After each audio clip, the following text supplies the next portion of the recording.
इस धरती पर कोई भी मूर्ख नहीं है, लेकिन हर आदमी एक दूसरे को मूर्ख ही समझता है। मैं आपको एक ऐसी ही कहानी सुनाता हूँ। एक दोस्त अपने दूसरे दोस्त को एक होटल में ले जाता है और उस वेटर की ओर इशारा करते हुए कहता है कि वह वेटर इतना गधा है कि अगर उसके सामने 3-4 नोट रख दिए जाएँ, जैसे 100 के और 1000 के, तो वह 100 के नोट को ही चुनता है। मुझे उसकी बेवकूफ़ी पर बहुत हँसी आता है।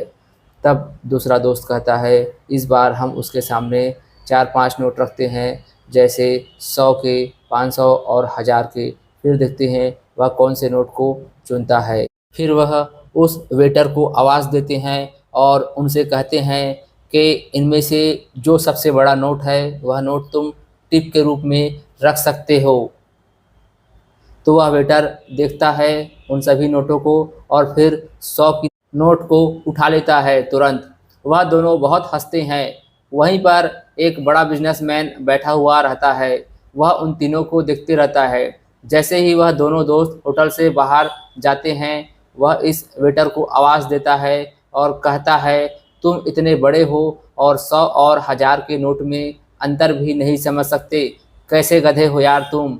मुझे समझ में नहीं आता इस होटल के मालिक ने तुम्हें काम पर कैसे रखा हुआ है। वेटर पहले मुस्कुराता है, फिर कहता है, सर मुझे पता है वह चारों नोट में 1000 का नोट सबसे बड़ा था, लेकिन फिर भी मैंने 100 के ही नोट को चुना। पता है क्यों?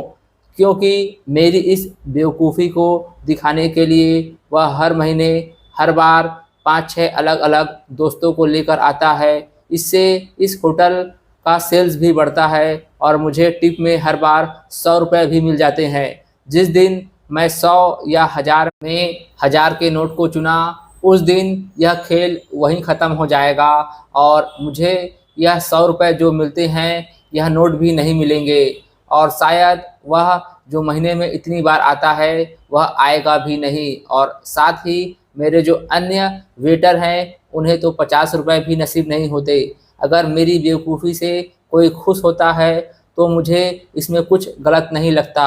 मैं अब तक इसी 100 रुपये से 10,000 सिर्फ़ टिप से ही कमा चुका हूँ। निष्कर्ष, ज़िंदगी भी इस खेल की तरह है दोस्तों। हर जगह समझदारी की ज़रूरत नहीं होती। जहाँ समझदार बनने से अपनी खुशियाँ लौट जाए, वहाँ बेवकूफ़ बने रहना ही फ़ायदेमंद होता है।